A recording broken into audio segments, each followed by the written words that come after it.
नमस्कार व्यूअर। मैं हूं संजय ओझा और आप देख रहे हैं टॉक ऑफ भारत। दोस्तों, अभी प्रदेश में जो सियासी जो पारा जो चढ़ा हुआ है, आज उसी सवालों पे चर्चा करेंगे। आप सभी जानते हैं कि भारत में 24 राज्यसभा सीटों को लेके जो चुनाव आयोग के द्वारा जो अधिसूचना है वो जारी कर दी गई है। ऐसे में झारखंड में भी 2 प्रमुख सीटों पे राज्यसभा की जो चुनाव है उसकी जो तारीखों का जो ऐलान कर दिया गया है। जब से चुनाव आयोग के द्वारा तमाम मसलों पे जब अनाउंसमेंट किया गया है, उसके बाद से जो सत्ता पक्ष है, जो विपक्ष है, अपने हिसाब से जो रणनीति है, उसको बनाई जा रही है चुनावी जीत को लेके। महत्वपूर्ण क्या रहा है कि 2 जो सीटें जो खाली हुई हैं, जिसमें एक जेएमएम के जो सुप्रीमो रहे हैं, दिवंगत रहे हैं शिबू सोरेन साहब, एक सीट उनकी खाली है, जो कि लंबे समय से खाली है। दूसरी महत्वपूर्ण सीट की अगर हम लोग चर्चा करें तो भारतीय जनता पार्टी के जो दीपक प्रकाश है, उनकी सीट अगले महीना खाली हो रही है। ऐसे में ये 2 महत्वपूर्ण जो सीट है जिसके ऊपर अभी चुनावी जीत को लेके तमाम तरह की जो रणनीतियाँ हैं, समीकरण है, बनने बिगड़ने की कई तरह की जो चीज़ें अभी सोशल मीडिया से लेके तमाम लीडिंग अखबारों में पढ़ने को, देखने को मिल रही है। अब महत्वपूर्ण रूप से क्या रहा है कि आप सभी जानते हैं कि वर्तमान में इंडी गठबंधन के पास 56 का आंकड़ा है और विपक्ष के पास 21 का आंकड़ा है। 56 बनाम 21 की जो लड़ाई है बहुत दिलचस्प हो गई है और दिलचस्प कैसे हो गई है, तमाम सवालों को समझेंगे इस एपिसोड में। महत्वपूर्ण रूप से क्या रहा कि 56 का जो आंकड़ा है, अभी वर्तमान में हेमंत सोरेन के पास है, जिसमें 34 विधायक जेएमएम के खुद हैं, 16 विधायक कांग्रेस के हैं, 4 आरजेडी के हैं और 2 माले के हैं। इस हिसाब से जो आंकड़ा बैठता है, 56 का आंकड़ा बैठता है और ऑपोजिशन में भारतीय जनता पार्टी के पास वर्तमान में 21 सीटें हैं। अब गठबंधन की हम लोग बात करें तो 24 सीटें निकल के आ रही हैं, जिसमें आजसू एक सीट है, जदयू है और लोजपा है। इस हिसाब से 24 का जो आंकड़ा है वो एनडीए गठबंधन के पास है, जो ऑपोजिशन है उनके पास है।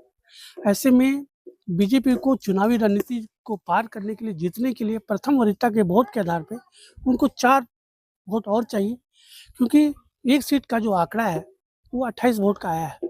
ऐसे में जो 56 जो वोट की जो ताकत है, जिस आधार पर चुनाव लड़े जाएंगे, उस आधार पर अगर हम लोग चर्चा करें तो इंडी गठबंधन के पास वो आंकड़े मौजूद हैं, लेकिन सवाल अब कहाँ फंसता है उसको समझने की दरकार है। एक सीट जेएमएम तो तय है कि उनके पास एक सीट आ रही है। दूसरा जो सीट है उस पे कांग्रेस जो इंडी गठबंधन की एक मजबूत पार्टनर है, वो भी चाहते हैं कि उनके जो लोग हैं वो चुनावी रणनीति में आए, उनकी भी एक सीट उनको जेएमएम दे।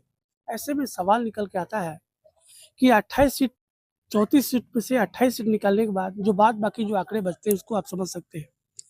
और कांग्रेस से धीरज प्रसाद साहू, प्रदीप बालमुचु, राजेश ठाकुर और सुबोध कांत सहाय जैसे लोगों की जो उम्मीदवारी की जो बातें हैं वो चल रही हैं। ऐसे में इंडी गठबंधन में 2 सीटों को लेकर आपस में ही घमासान मचा हुआ फाइट की अंदेशा है।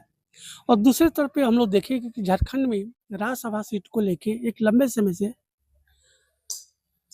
जो हॉर्स ट्रेडिंग रही है, जो तमाम तरह के प्रलोभन, जो लालच दबाव की जो राजनीति हुई है, आप सभी ने देखा है।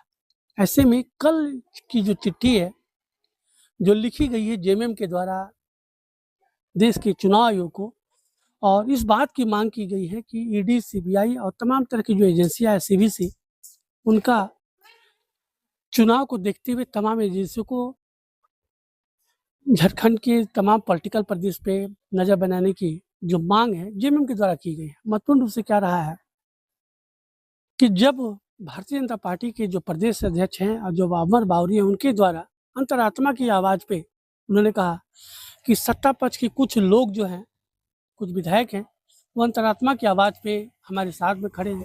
ऐसे में सत्ता पक्ष के जो लोग हैं, उनके दिलो दिमाग में इस बात का डर है कि भय से, लोभ लालच से, तमाम तरह के दबाव से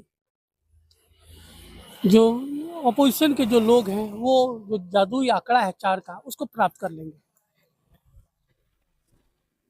ऐसे में तमाम सवालों पे जो जेएमएम है डरी हुई है, सहमी हुई है, चुनाव आयोग को चिट्ठी लिखी है कि यह जो भारतीय जनता पार्टी, जो अपोजिशन के जो लोग हैं, जिनके पास 24 का आंकड़ा है, इनको 4 वोट चाहिए आंकड़ा चुनावी जीत को लेके, दूसरी सीट को लेके।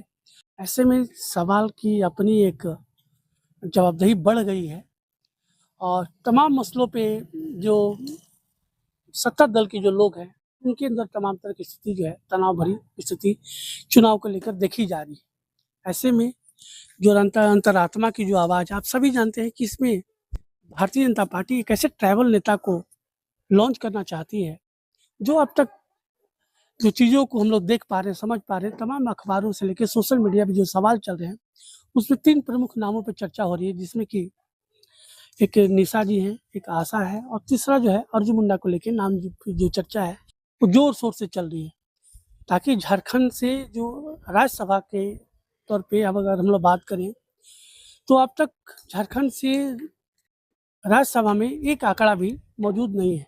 ऐसे में तमाम समीकरणों को देखते हुए भारतीय जनता पार्टी कोशिश है कि ऐसे कैंडिडेट को उतारा जाए, जनजाति परिवार से उतारा जाए कि उनको जो पोजीशन के लोग हैं, जो सत्ता पक्ष के लोग हैं, वहाँ से भी समर्थन लिया जा सके। ऐसे में अभी कई नाम संभावित चल रहे हैं, उसमें अरुण उरांव का भी नाम चल रहा है। ऐसे कई नाम की जो चर्चा जो चल रही है, जो सत्ता के जो गलियारे हैं वहाँ से भी अपना समर्थन वो निकाल सकते। ऐसे में सवाल प्रमुख से हो जाता है कि एक तरफ सत्तारूढ़ जो दल है, जो चुनावी जो बिसात जो बिछी है उनके अपने दाव पेच है और दूसरी तरफ हॉर्स ट्रेडिंग तमाम तरह के प्रभाव। आप सभी ने झारखंड के पॉलिटिक्स में चीज़ों को बहुत करीब से देखा है कि किस तरह से निर्दलीय उम्मीदवार आते हैं और यहाँ पे बिना किसी दलीय आधार के चुनाव जीत के चले जाते हैं। उसमें एक तीसरा नाम जो है निर्दलीय के तौर पे परिमल नाथवानी का भी चल रहा है, जिसको कि भारतीय जनता पार्टी के द्वारा समर्थन दिया जा सकता है। आप सभी जानते हैं कि परिमल नाथवानी 2 बार से झारखंड के पॉलिटिक्स में महत्वपूर्ण रहे हैं। एक बार 2008 से लेकर 2014, 2014 से लेकर 2020 तक में जो चुनावी गणित रही है उनके पक्ष में रही है, उन्होंने झारखंड से चुनाव जीता है। ऐसे में कहा जा सकता है कि एक तरफ सत्तारूढ़ जो दल है, जो जेएमएम है, दूसरी तरफ कांग्रेस है और तीसरी तरफ भारतीय जनता पार्टी है। 3 के बीच में जो सियासत है राज्यसभा चुनाव को लेकर वो खिचड़ी पक रही है। कई तरह के सियासी समीकरण बनने और बिगड़ने की बातें की जा रही है। कई तरह के आरोप और प्रत्यारोप का जो दर है अभी से ही शुरुआत होगी। अब तक न जेएमएम की तरफ से, न कांग्रेस की तरफ से, न भारतीय जनता पार्टी के रूप से अधिकृत रूप से जो उम्मीदवार हैं उनका नाम का फैसला नहीं हो पाया है। लेकिन सियासी जो गणित है, जो गलियारे हैं, उसमें तमाम तरह की समीकरणों पे चर्चा आम है।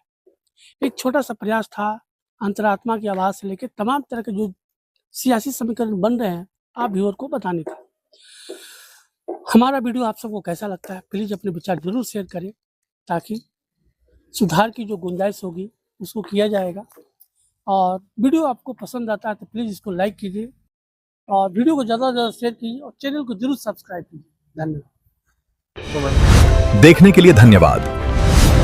अधिक समाचार अपडेट के लिए कृपया लाइक करें, शेयर करें और सब्सक्राइब करें।